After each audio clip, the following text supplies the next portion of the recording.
Halo Ibu Nisita dan teman-teman, saya perwakilan dari kelompok 8 akan mempresentasikan hasil diskusi kami mengenai materi cryptocurrency. Sebelumnya, saya akan memperkenalkan anggota kelompok 8. Yang pertama, Antonia Dita Sandy sebagai anggota dengan NIM 19056. Selanjutnya, Francisca Adelia sebagai anggota dengan NIM 19073. Lalu ada Ignatius McLamere sebagai penyusun dengan NIM 19066. Selanjutnya saya sendiri, Monica Dewi Ananda Susanti, sebagai presenter dengan NIM 19047. Dan yang terakhir, Helena Sri Astuti sebagai anggota dengan NIM 19049.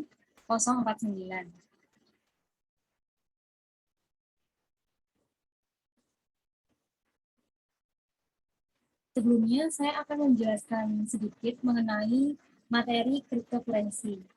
Jadi, cryptocurrency merupakan mata uang digital atau virtual yang dijamin dengan kriptografi yang membuatnya hampir tidak mungkin untuk dipalsukan atau digemarkan. Ciri khas dari cryptocurrency adalah bahwa mereka umumnya tidak dikeluarkan oleh otoritas pusat, membuat mereka secara teoritis kebal terhadap campur tangan atau manipulasi pemerintah. Cryptocurrency berbasis blockchain pertama adalah Bitcoin, yang masih menjadi paling populer dan paling berharga. Ethereum adalah token aset kripto yang mirip dengan Bitcoin karena dapat digunakan dalam transaksi peer-to-peer atau dibeli dan dijual di bursa dengan nilai spekulatif. Lalu untuk kasus yang kelompok kami ambil, yaitu tersangka kasus dugaan korupsi pengelolaan dana investasi dan keuangan PT Asabri atau Persero diduga melakukan tindakan pencucian uang lewat transaksi Bitcoin. Dalam kasus Asabri, penyidik Kejaksaan Agung telah memanggil sejumlah pihak yang berkaitan dengan transaksi Bitcoin di Indonesia. Salah satunya Direktur PT Indodek Nasional Indonesia berinisial OAD. Indodek merupakan perusahaan dengan aset kripto yang sudah terdaftar dan legal menurut Badan Pengawasan Perdagangan Berjangka Komoditi atau BAPPEBTI. Penyidik hingga saat ini masih menghitung jumlah transaksi yang dilakukan para tersangka melalui Bitcoin.